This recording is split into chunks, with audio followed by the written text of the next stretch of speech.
Chromosomes. Little strands of nucleic acids and proteins are the fundamental genetic instructions that tell us who we are at birth. Most people are born with 46 chromosomes, but each year in the United States, about 6,000 people are born with an extra chromosome, making them a person with Down syndrome. If you've ever encountered someone with Down syndrome, you know that they are some of the kindest, most joyful people you will ever meet. They truly have something extra. My name is Lisa Nichols, and I have spent the last 24 years as both the CEO of Technology Partners and as the mother to Allie. Allie has something extra in every sense of the word. I have been blessed to be by her side as she impacts everyone she meets. Through these two important roles as CEO and mother to Allie, I have witnessed countless life lessons that have fundamentally changed the way I look at the world. While you may not have an extra chromosome, every leader has something extra that defines who you are.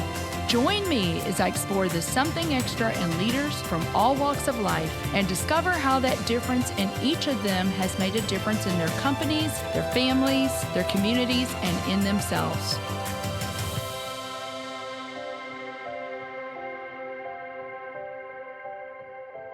I'm thrilled to have Jeff Henderson on the show today. Jeff is an author, entrepreneur, business coach, and was recently named by Forbes Magazine as one of 20 speakers you shouldn't miss. Jeff, welcome to the Something Extra podcast. I am so incredibly excited about our conversation today. Thank you so much for taking the time to be on the show. Lisa, it's such an honor to be here, and thanks for what you're doing. And you and I have so many mutual connections, so it's just great to see you and great to be here. Very good. And you're in Atlanta, and I'm in St. Louis. Thank goodness for technology. That's awesome. Right. That's right. That's right. Well, I love coming up to St. Louis. I come up, with the exception of last summer, of course, every other summer to speak at the Crossing, and love it. Love that area. So it's great to be there. Well, you and I were recently connected, but I feel like I've known you for years because Cheryl Batchelder, who is a mutual friend of ours, connected us. And she said, you need to think about having Jeff on your podcast. I not only got your book, but I also got your study guide. And I am just so excited about what you're doing. I so believe in your philosophy, Jeff, and I cannot wait for you to share that with our listeners. But before we get started with that, I want to talk just a little bit about how you grew up. And I know you're an Atlanta kid. You were in Atlanta, you born and raised, but tell me a little bit about your upbringing. Absolutely. Well, both my wife and I are from Atlanta, so we're natives here and have loved it. And, when you grow up in Atlanta, they teach you to do two things, which is drink Coca-Cola and eat Chick-fil-A. So I did both of those really, really well. And I grew up a preacher's kid, promised myself I'd never work at a church. So I went into business. I really enjoyed sports and sports marketing. And I didn't know there was such a thing as sports marketing. So I actually worked with the Atlanta Braves in marketing and really developed a love of marketing, and then eventually handled all of Chick-fil-A sports marketing and beverage marketing and loved it and never thought I would leave. And yet our church, North Point Community Church in Atlanta, was developing a multi-site approach. And long story short, they asked me to help them launch their first initial church, was called Buckhead Church. So I did that 17 years ago and then eventually launched two other churches. So over the course of 3 years, Wendy and I were really fortunate to launch 3 churches in the Atlanta area. But I've always had a heartbeat for business people, business leaders. I've always dabbled from an entrepreneurial standpoint. And all of that eventually led me to write the book, which eventually led me to trying to serve both business and nonprofit leaders as well. So that's kind of a little bit of our story. But I love the church, but I love the business world. And so what I'm doing now, I'm able to kind of jump back into both of those worlds. The best of both worlds. But there's one thing that just struck me, Jeff, as you were talking. Never say never. That's right. Yeah. Because you said I never will want to work in the church, and you ended up doing that. But we all know North Point. I told you, Chick-fil-A is my go-to. I love Chick-fil-A. I could eat Chick-fil-A every day. And then North Point, I was actually a worship leader for several years at a church, and I used all of their worship music because awesome music is coming out of there. But, that's all a perfect segue kind of into what you're doing today. And I want to get into this because there is so much here that I want to talk about. In your book, you say the future is now. You said Organizations that understand this and shift to focus the business on the customer are going to win, because the heart of the customer is the battleground. The whole idea, your book is called For, and, we're going to try to unpack this as much as we can, but tell me more about that, capturing the heart of the customer. And I think Chick-fil-A is probably one of those loved brands that has done that so well. Absolutely. And North Point has as well. And so, a few years ago, Lisa, a mentor of mine, I was just having breakfast and I said, what a blessing to me to be able to work for a multi-billion-dollar business like Chick-fil-A that has experienced same-store sales growth for the last 50 years. At the same time, to work at North Point Ministries, which was recently named the largest church in America. I said, what a blessing that is. And he pushed back a little bit and he said, no, it is a blessing, but it's a stewardship responsibility. You owe it to the rest of us to tell us what you learned. What was the secret of growth? And if you could boil it down to half a piece of paper, what would that be? So I thought, wow, that's great. And so I really boiled it down to 2 questions. And the 2 questions really go to your point, Lisa, about winning the heart of the customer. That's the battleground, if you will. Winning their hearts, not just their hands, but their hearts, so that there's brand loyalty. And so it really came down to 2 questions. This is true from a business standpoint. This is true from a church standpoint. It's true from a nonprofit standpoint. And actually, these 2 questions, as I put in the book, they're actually great personally, and we can talk about that in a little bit. But the question number 1 is, what do you want to be known for? I mean, what is your unique niche? What is your brand? What do you want to be known for? And that sounds like a simple question. And the good news is it is a simple question, but it's not an easy question. In fact, when I go and consult with leadership teams, I'll ask the leadership team to write down what they think the organization needs to be known for. Don't say it out loud, just write down a piece of paper. Then I collect the pieces of paper and read it out loud. And you begin to see around the room that the leadership team's not even sure what they want to be known for. But that's your unique vision. Then question number 2 is, what are you known for? And that's the customers reflecting back to you on whether or not you're delivering on your brand promise. But the power of those 2 questions is when what you want to be known for is what you're known for, you create the most powerful form of advertising, and that's word of mouth advertising. That's brand loyalty. And so as I reflected on what I experienced at Chick-fil-A, what I experienced at North Point, and what I experienced with amazing leaders like a Cheryl Batchelder, who I've seen do this, I felt like it all comes down to who and what are you for? And are those people experiencing that? And when they do, they respond because they'll be for you. Yeah. I mean, Scott Cook, he's the co-founder of Intuit, and he says a brand is no longer what it tells its customers it is, but it is what the customer tells each other it is. Absolutely. And you talk about when you do this and you do this well, you are building a virtual sales force for your organization. You really are, because those people are going to go tell other people. So you mentioned Chick-fil-A, and I think all of us, have read things about Truett, and you got to spend time with him. One thing I think you said, and I hope I say this well, Jeff, he is more interested in building the people than building the business with the people. I mean, is that kind of like it is?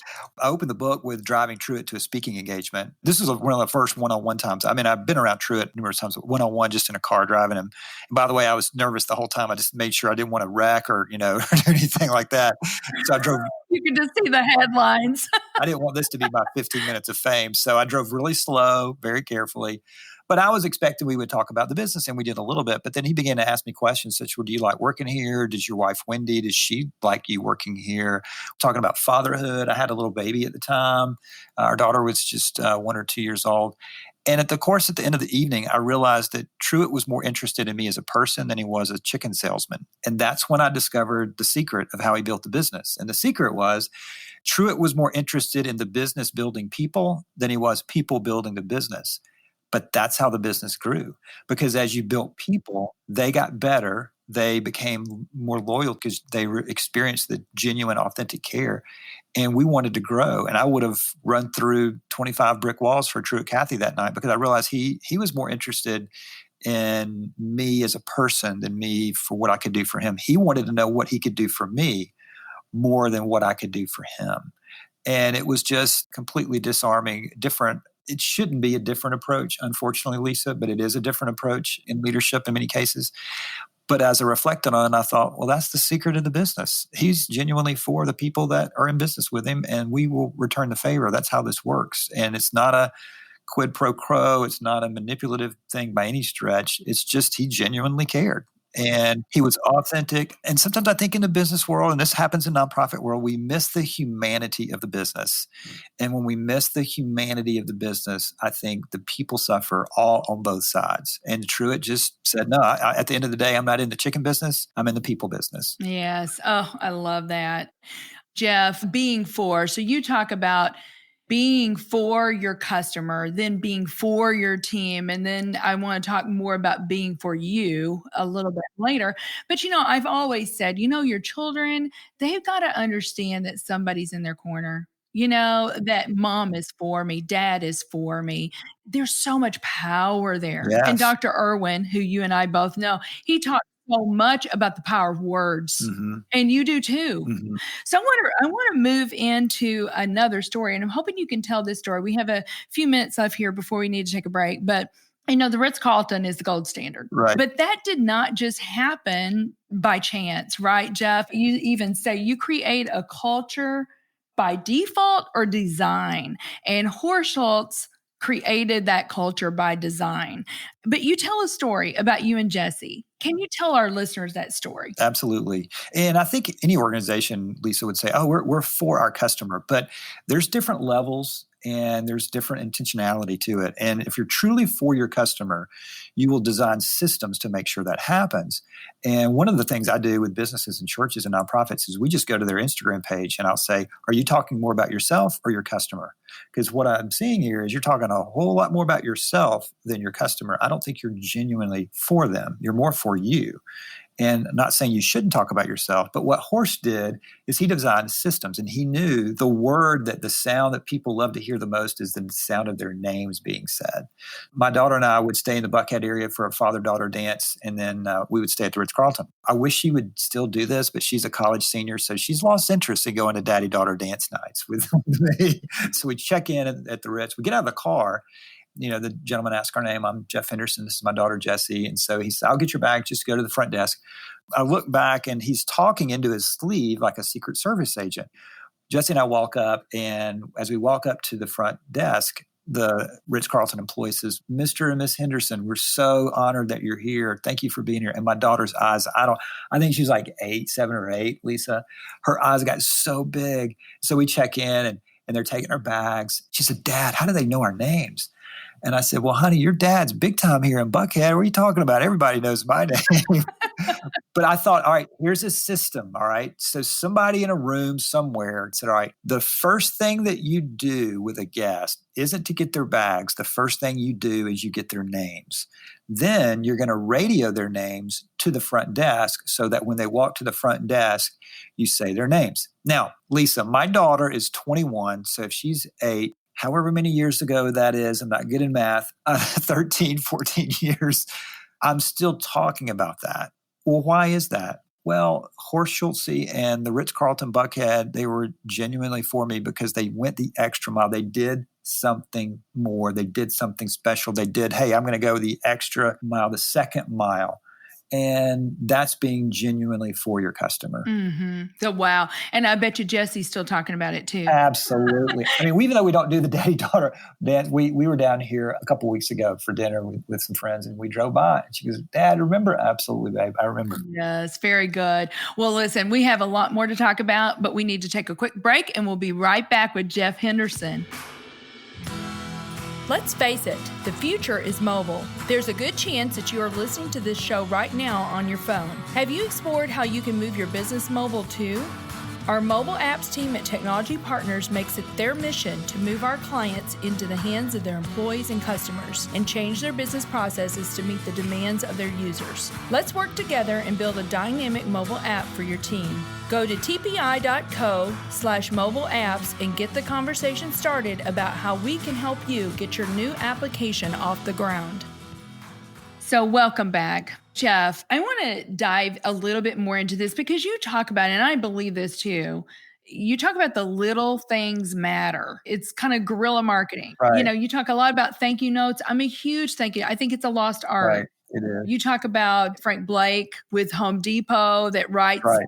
100 a week. And something else you said that I think is so poignant, a lack of gratitude is ingratitude. Right. Talk a little bit about the social media, and a strategy there that might help our listeners. Well, when I talk to business leaders, and again, Lisa, this is true for churches. And when I say this, people lose their minds. When I go, by the way, your organization doesn't do social media. And they look at me and go, what are you talking about? I can show you my Facebook page. I can show you our Instagram account. We're really involved. And so, no, you're doing digital media. And the reason I say that is most organizations forget the social in social media. And I've said this with multi-billion-dollar brands before. I'll go to their Instagram page and say, look, you posted something, and that's great. It's a product. And you've gotten 89 comments, and you haven't responded to any of them. And so what you're doing is you have a monologue.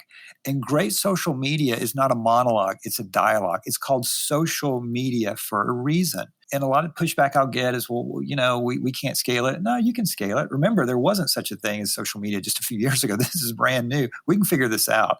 But at the end of the day, the organizations that get personal, and in fact, Dan Cathy at Chick-fil-A used to say, I want to grow a small company. I love that phrase. Well, how do you grow a small company? Well, you want to grow, but you don't want to lose the personal culture of it. And that's what Frank Blake did. He would write, as the CEO of Home Depot, as you mentioned, Lisa, 100 thank you notes a week. And when Frank took over at Home Depot, they were really struggling, but he really turned it around. And if you were to ask him, if you could only say one thing that did the turnaround, he would point to these thank you notes, because these thank you notes were small personal gestures that delivered wow to people. In fact, my favorite story, he went to a store one time and a Home Depot associate came up and said, Mr. Blake, you wrote me a thank you note. I'm so grateful for that, but could you write me another one? And he said, sure, but why do you need another one? And he said, well, when I got your note, I showed it to my wife and my colleagues, and they all said, oh, it's not real. It's just computer generated. There's no way that Frank Blake wrote you a thank you note. And if you were to put it underwater, the ink won't run because it's generated. So he put it underwater. The good news is it was a real note. The ink ran, but the bad news was it was a real note and the ink ran and he ruined the note. And sure, we're not all Frank Blakes, but at the end of the day, those small personal gestures are the gestures that people remember. And that's why I love what Pastor Andy Stanley says, unexpressed gratitude communicates ingratitude. And so I can't write 100 thank you notes a day, but you know what I can do? I can write 3. And 3 times 5 is 15, and 15 times 52 weeks, that's a lot of thank you notes. Those small personal gestures people remember. It's a way, not an exhaustive list, but a way to show someone that you are genuinely for them. I want to move into this because I think this is so important. So this is all great. We've been talking about being for your customer, being for your team. But Jeff, in the book, you talk about being for you. And the thing is, you cannot grow a healthy organization with unhealthy people. No, it's impossible. Yeah, this is such an important section, and I'd love for you to dive into this just a little bit, and then we'll get into a few other things. Sure. Well, it's much like, Lisa, the old airplane analogy. If the plane's going down and the oxygen mask fall, you breathe first and then put the oxygen mask on the person next to you. And the best gift that you and I can give the people and the organizations that we serve is a healthy, inspired, best version of you and me. It kind of sounds counterintuitive. We want you to be for your customer and for your team and for your community and world. But by the way, it starts with you. But it really does. And to genuinely be for the people in my life, it is not selfish for me to get the rest that I need. It is not selfish for me to prioritize exercise and spiritual and discipline habits. It's one of the best gifts that I can give the people in my life is to have the best version of me. And that doesn't happen by accident. It happens by intention. And one of the things I wrote in the book is it's one thing to be inspired. That's great. We all need to be inspired. But it's a whole other different thing to remain inspired. And remaining inspired is really the biggest challenge that you and I have. And so to be for the people in our lives, I've got to make sure that I am bringing the best me. And to bring the best me, I have to be for me and to give myself permission to take care of myself. I could not agree more. I always say you can't pour out what you don't possess yourself. Not at all. So your cup needs to be full. So that's a perfect segue, because I want to know, what is a morning routine look like for Jeff Henderson? Well, one of the things I discovered is that a great day begins the night before. So my morning routine actually begins the night before. And in fact, my habit this year, Lisa, I've done this, but I want to get even better. I want every night to write down 3 wins for the next day. And there's research called the implementation intention. What the implementation intention says is if you write down the night before what you're going to do, the chances go up 95% that you're actually going to do it the next day. So, for example, if you were to say, I am going to exercise at 6 a.m. at my gym, and you write it down and you look at it, research says the odds go up 95% that you actually do this. So in terms of morning routines, for me, it actually begins the night before by defining, what do I want tomorrow's 3 wins to look like? Because if we don't define the next day will typically define us with all the interruptions and the unplanned. And that doesn't mean that I bat 1,000% on that, but at least I've defined what I want that day to be for. And so then I'm able to get up and then have a morning routine of exercise, devotion. I'm reading. I try to write every day as well. Those routines, those daily habits. And then in terms of nutrition, what that current season, whether it's an intermittent fasting season or whether it's protein shake season, I have different seasons on that. But I want to bring my best to the mornings and then trying to get the proper sleep the night before. So defining the day, a great day begins the night before, and having a great morning. I think the way you attack the day is to win the mornings. And the more mornings you win, the more days you win. The more days you win, the more weeks you win. And the more weeks you win, the more months you win. Oh, that is so good. Well, I was telling my husband, Greg, just recently, I said, I heard a doctor on the radio, and this doctor was talking about the optimal time for your body to heal is from 10 p.m. to 2 a.m. Wow. So I said, okay, in 2021, I'm going to try to be asleep by 10 a.m. because I need that time. I need my optimal time. So we've made it some of the time, half the time, I guess, maybe so far. That's a great goal to aim for. It is. Well, you know what? That leads me to this. So Tim Tassopoulos is now the president of Chick-fil-A. And you had lunch with him and you said, Tim, so what's your definition of success? Tim's an amazing man. And he went from working as a high school teenager as a team member, and now he's the president of a multi-billion-dollar company, one of the top 5 leaders I've ever been around. So when I said, what is success? He goes, Jeff, that's a bad question. I'm like, what? I thought that was a great question. What are you talking about? He goes, no, there's nothing wrong with success. Success is comparing yourself to other people. Excellence is comparing yourself to your own potential. So the better question you need to ask is, what is excellence? And what is my excellence? Because the healthiest competition you will ever have is to compete against your own potential. Well, Lisa, good grief. That just freed me up because, I could sit and have breakfast with a Tim Tassopoulos and think, I will never be a Tim Tassopoulos. Well, that's true. There's only one. What I need to be at breakfast asking Tim about is how can I get closer to Jeff Henderson's potential? How can Lisa Nichols get closer to Lisa Nichols' potential? I think from a theological standpoint, that's the question we're going to be asked. We're not going to be asked, Lisa, let's compare you to Cheryl Bachelder, or Jeff, let's compare you to Tim Tassopoulos. And so in that moment, it was so freeing, and it was also exciting for me.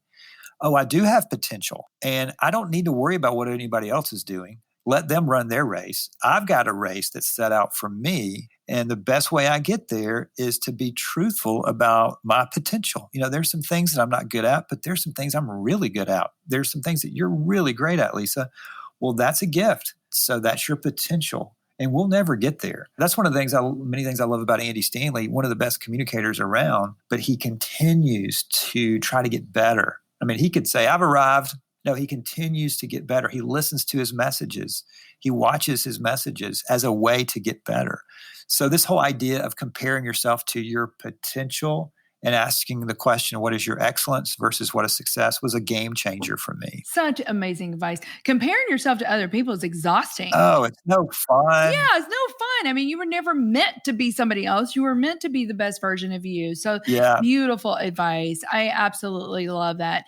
So Jeff, what do you believe is a something extra that every leader needs? I think a something extra is humility. And humility, Lisa, is an odd thing because if I were to say, Lisa, you know what? One of the best things about me is I'm a humble person. Well, that means I've failed the test, right?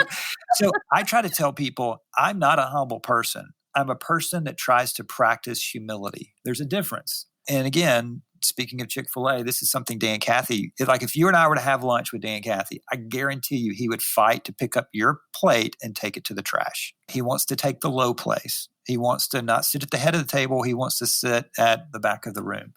So I think every leader needs to practice humility.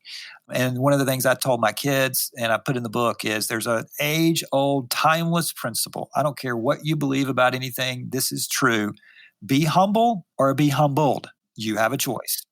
What history records is if you're not humble, just give it time. I don't care who you are and how talented you are. If you're not humble, just start setting your watch and looking because life will humble you.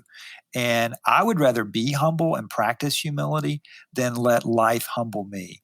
And so every single day is an opportunity for me to practice humility. And I think every leader should say these words on a very consistent basis. I don't know. As the leader, you know this as a business owner, when people ask you a question, there's something in you inherently that rises up and says, well, I'm the co-owner. I got to figure this out. But to say, gosh, I don't know. What do you think? That practices humility. So I think that's something extra for me. Humility is a game changer.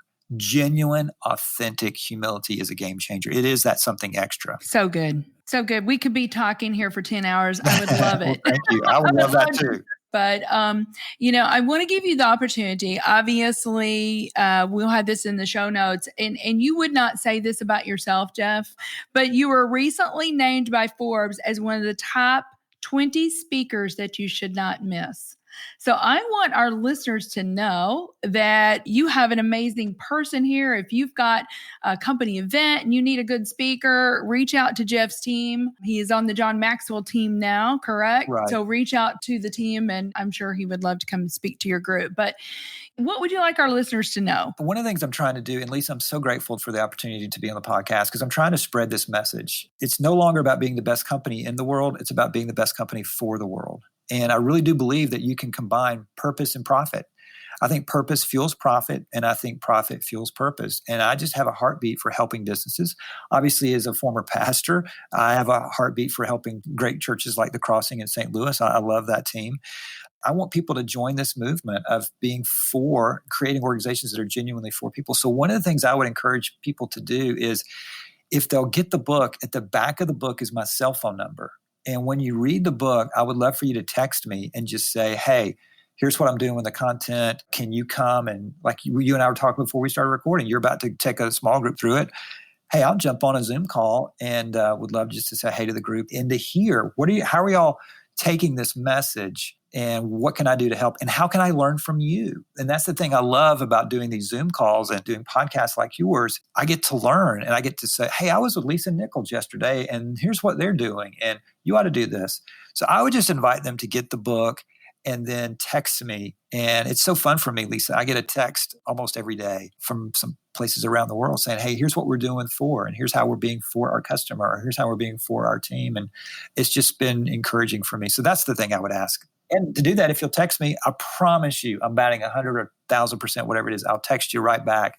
But I'm here to help in any way I can. Well, I hope you have a whole bunch of texts coming in from our listeners. So, me too. And really those texts, I mean, what you have to think about as a listener, because Jeff is for you, that's going to fuel his passion to keep doing what you're doing. So I can't encourage you guys enough. Go get the book, get the study guide. Let's create a movement. Can you imagine what our world would be like if we were all for one another? I'm so in agreement with you, Lisa. And I just feel like now more than ever, now is the time to genuinely be for organizations, for people, for customers, and for a team. And that's why I'm so excited about, as challenging as these days have been, it's an opportunity to reimagine what organizations want to be about. That's what I'm so excited. I was with a construction company recently doing a Zoom call, and they said, we were already doing this, but the word and the language helps us have language about it. And language is so important in an organization because language communicates vision. And that's what I think this can help with. I agree. Well, Jeff, thanks again. It's been such a pleasure having you on. I've enjoyed the conversation, and you take care of yourself. Thanks, Lisa. Hope to see you in St. Louis sometime soon. Thank you for listening to today's show. Something Extra with Lisa Nichols is a Technology Partners production. Copyright Technology Partners, Inc., 2019. For show notes or to reach Lisa, visit tpi.co/podcast. Don't forget to leave a review on Apple Podcasts, Google Play, or wherever you listen.